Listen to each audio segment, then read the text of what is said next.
नमस्कार मंडळी, सगळ्यांचं स्वागत आहे आपल्या व्हिडिओमध्ये। तर मंडळी, आजचा आपला व्हिडिओ आहे मुख्यमंत्री माझी लाडकी बहीण योजनाची नवीन आलेली अपडेट आहे त्यावर आहे।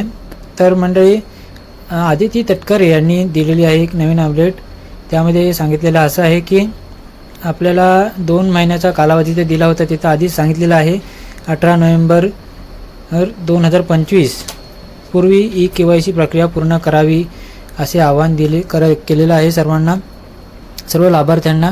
आणि आता नवीन GR जो प्रस्तुत झाला आहे त्यामध्ये असं सांगितलं गेलं आहे की ज्यांची KYC झाली आहे त्यांनाही पैसे मिळणार आणि ज्यांची KYC झालेली नाही त्यांनाही पैसे मिळणार आहेत।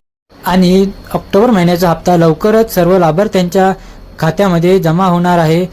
KYC कशा प्रकारे करायची याचा व्हिडिओ आपल्या चॅनलवरती अगोदरच अपलोड केलेला आहे, तो व्हिडिओ बघून तुम्ही KYC पूर्ण प्रकारे करू शकता। काही अडचणी आल्यास कमेंट नक्की करा। धन्यवाद।